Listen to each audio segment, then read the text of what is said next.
So welcome. Nice to see a couple of men here. I love it because bridging the gap is usually not a woman's job per se.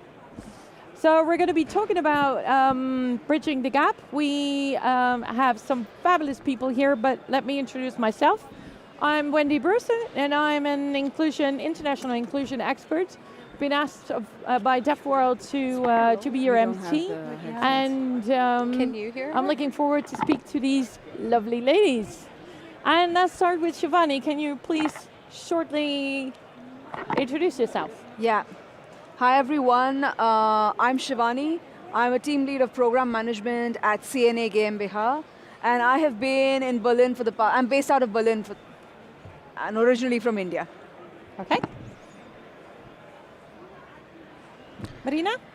Hi everyone, I'm Mrina Sugoush. I am the Developer Relations Manager at CK Editor, formerly a FullStack developer, based out of Boston, Massachusetts. Okay. Liliana? Hi, I'm Liliana. I'm the Chief Strategy Officer for Code Future, a training community helping refugees to learn how to code. And I'm from Brazil originally. Okay, well obviously we're going to be talking about bridging the gap, and to do so we, together, the four of us, crafted a couple of questions that will be I would say, the thread throughout this discussion. So we're going to start with what can women in tech do for other women in tech? Because nobody understands you better than another woman in tech, right? So whom of you wants to react on that question first? I know that you have a different perspective on this question because you just had your baby, your boy? Yeah, my daughter actually. Oh, sorry. So, no worries. Yeah, so I had a daughter, I have a 2-year-old, and I think the perspective that I'm coming from is really of returning mothers coming back to work. And I find that that's a little group that kind of gets lost in this whole diversity and inclusion conversation because nobody really understands or really emphasizes how to bring returning mothers back to work in an inclusive way where they feel welcome back again. Because there's always this little, when someone goes on maternity leave for a few months, you either replace them or you find how to work without them. And then when they come back, they just don't feel included at all.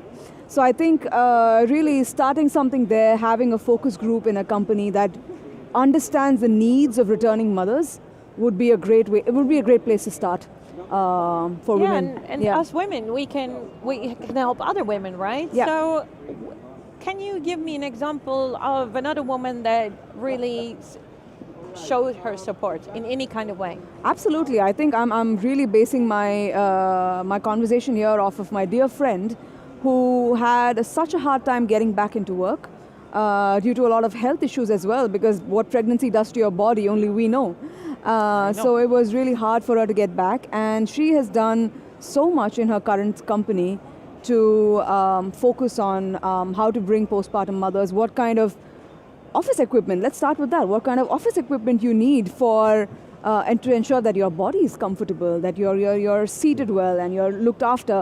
What flexibility do you need? Because once you have a child, that flexibility becomes so important because you're raising the future generation. So you need that flexibility to be able to work as well as do that job. So I think these are the two things that she really focused on at work, and I am really proud of that, and I hope to continue that as well at where I work. Okay, any of you can maybe relate on the question at hand? What can other women do for women in tech? I can probably talk about a positive experience that I've had with another please. woman. So before I was a developer advocate, I was a full stack developer, and there's a lot of times where I enjoyed doing presentations. I found myself in conferences, but I really didn't know how to get into DevRel, and that's when another woman, actually, she included me in I used to live in Austin, Texas, so in a meetup group in Austin, Texas, specifically for women in DevRel, and finding that community actually gave me access to a lot of resources, a lot of challenges that these women face, and a lot of opportunities on how to kind of build my portfolio in that space. So it's really important to kind of build these communities, and you are going to encounter places where people ask, why is there a community for women? And well, if you're asking that question, there are no communities for men, right? yeah, and that is a common question you're going to face, and I face that. I get that question a lot. In Devworld a lot, or any kind of community for women, and you kind of just have to say that we're creating this community because we want to feel included in that space. We want to help other women, and we also want to share our knowledge because that's a big part of stepping into a career or pivoting. Do you have a tip for, there's lots of women here, so do you have a tip, but maybe one thing that they can do for other women in tech? I think if you are in more like a mid-level, senior level, definitely try to share your knowledge. There's different ways to become a mentor. If you're already mentoring within your large organization, great.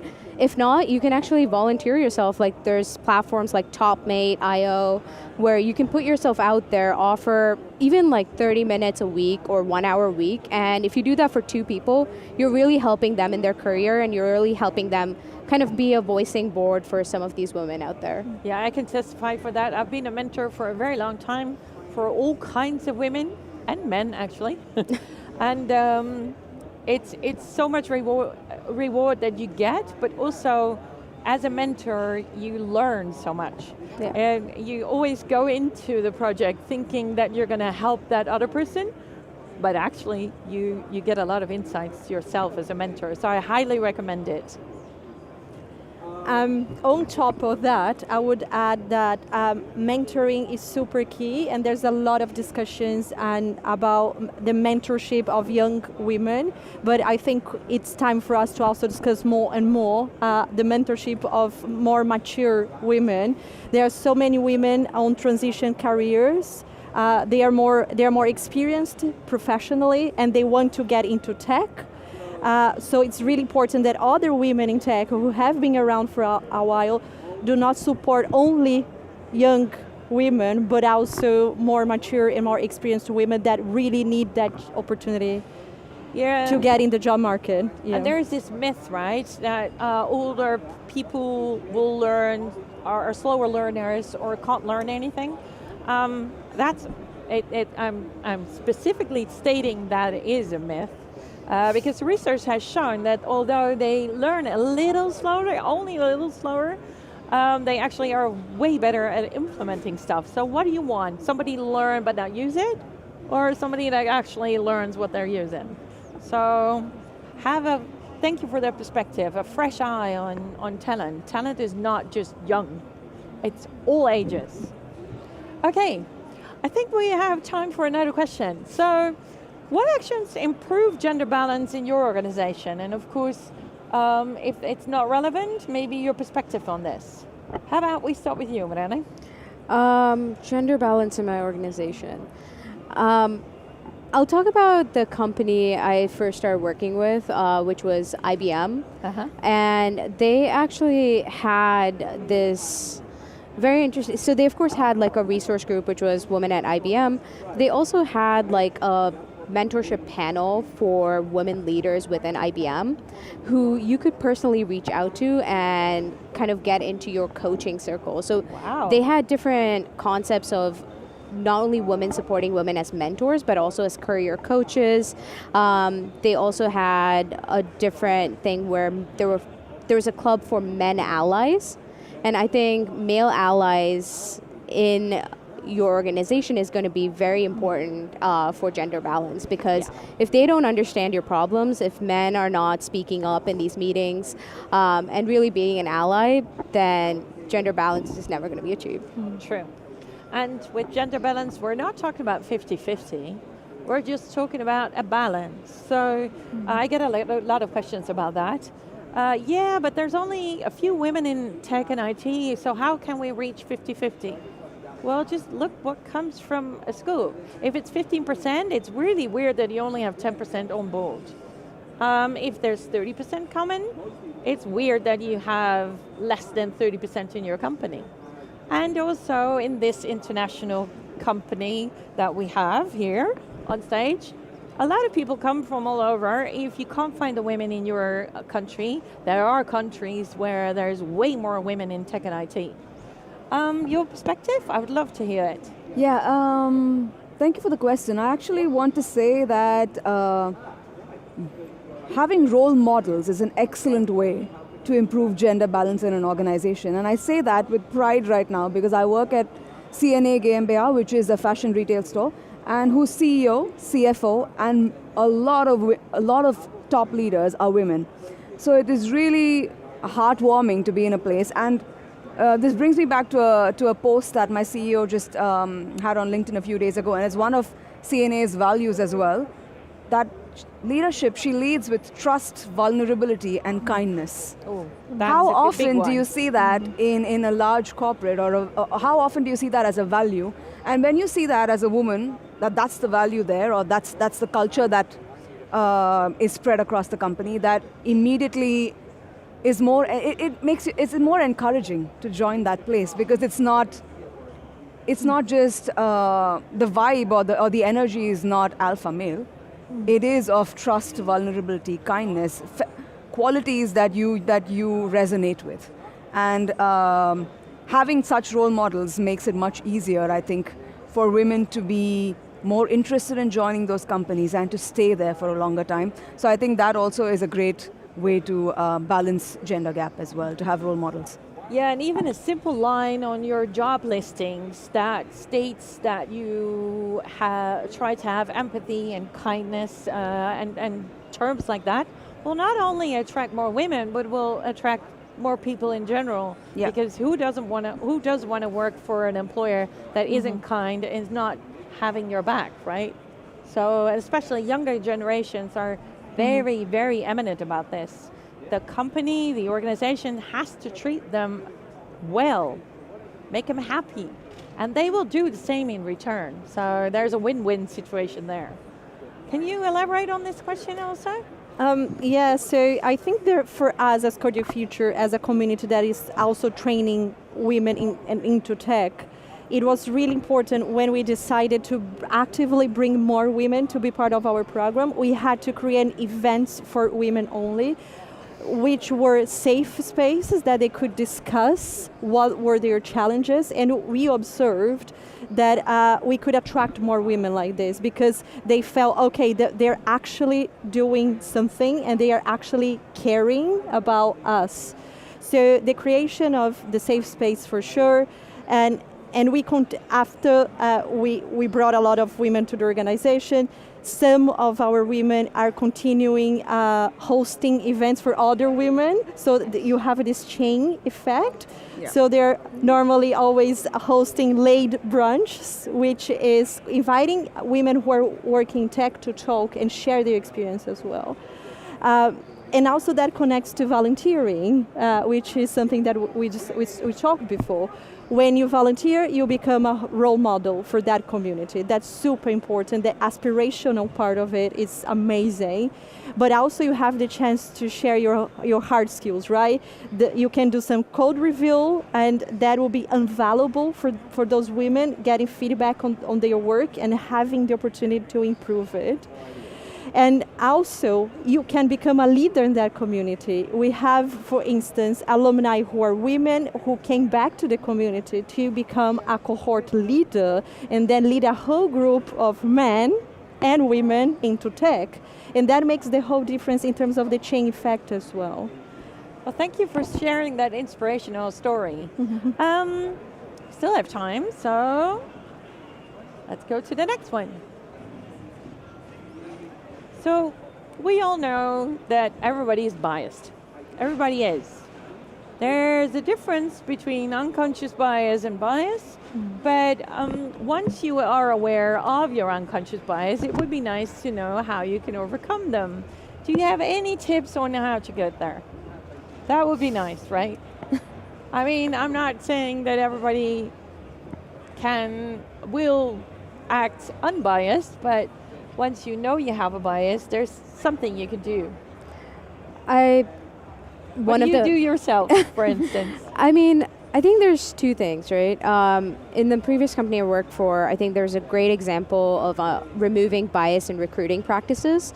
And what they did was any resume that was submitted in DigitalOcean's portal, they actually stripped away the name, the gender, and they only focused on the attributes of what was their work experience, what are their skill sets, and that's the only thing like we managers when we were hiring could see. And I think that really removed a lot of bias in terms of who we hired. And who we decided to move to the first round. Yeah. I think that's one very practical way of doing that, because why do you need to see that information? Well, I love it when they say, we want the best for the job, right? I mean, everybody wants the best for the job. But research has shown that if there's pictures, names, even the names of the institutes where they got their degree, it sparks bias. Yep. And so anonymizing this, age, same thing. You talked about the older people that want to step into tech and IT. That helps. And we do that a lot with our clients as well. I love that example. Thank you. I think I'd like to build on that and talk about the language we use to attract talent. The language used is often, especially in the tech world, I'm speaking from tech side of things, is often, let's find a rock star who can do everything. We want, I don't know, I mean, the rock star word is very widely used. Or how about those bullet points, right? 10 bullet points of all the stuff that you need to be and also having. the perks that are being displayed there are, you can game or you can do, it is so specific to a certain group or a certain target group that it doesn't have any space for inclusivity for anybody else to also perhaps apply. So I think tailoring that language to be more inclusive can be a great way to overcome the bias right from that job description part. And how do you feel about job descriptions that are catered to the channel that they're posted in? So you adapt the description of the job to the channel that you're trying to recruit. So different channels, different texts. Don't really. That should work, I guess. I'm not really. Well, for instance, if you go to a women's club at a university, the text of the job description will be more adapted to the people that actually see that job description there. Yeah. Whereas if you do it on LinkedIn, it will have more like a generic text. I'm not sure I completely agree with that. My perspective here is that if you're again tailoring it to something that is specific to a group, then there is some bias there again. You're not accounting for the whole range of the different types of women that could be there. Yeah. Maybe not all of them like the description that you're putting out there. So I would still say something very neutral, inclusive of everyone and everything is the best way to go. At least that's what I believe in. Thank you. Yeah, I believe that, well, first we have to acknowledge that those biases, they exist. And in an organization level, in a company's level, I think we have to talk about it openly. So you have to have those discussions in your company and your organization. And also, something that I think it's really important is this leadership training. There are many bad leaders over there. It's not easy to become a non-inclusive leader. Exactly. It's not easy to be a good leader. So you have to be intentional about it, and you have to have some preparation. So of course that comes from the individuals, but also from the companies that supporting and offering those trainings, and making sure that the leadership team is really aligned on the goals and inclusion and diversity in the company. I don't think that those things, they just happen. Unfortunately not, exactly. So companies must be more intentional if they really want to change those biases in a more structured way. Yeah, and when you get that diversity in, it also would be really nice to be a little bit more inclusive, maybe. So that giveaway, if you have a disproportional number of women leaving your company before the normal flow of things, it's a dead giveaway that there's something going on there. I think we have time for one more question. So how can we boost women's leadership in tech? Coming from you all. I can go first again. Yes. How can we boost women's leadership in tech? I think it's twofold. One, if you see a woman who you think could go to the next round, like a peer, and you see them not asking for that promotion, kind of being hesitant if they have enough, not applying for that job because a lot of women, and myself included, sometimes hesitate, right? Am I good enough for this job? Do I have what it takes? So really just encouraging and being there, supporting your peers, and also talking to yourself. That actually is not just you. It's an international thing. It's not limited to any country or anywhere in the world. It's an international thing that women tend to underestimate themselves. Yeah, so definitely just talking to yourself and talking to your peers and all the women around you and making sure you say that, hey, I am good enough for this job and I am going to give it a try. And what's the worst that can happen? You get a rejection, but at least you tried. Well, my mom always said, a no you already have. So if you don't ask anything, you get the no, but that's already what you have. So the worst that can happen to you is that you get the no, but you already have that. So there's no downside, there's only an upside.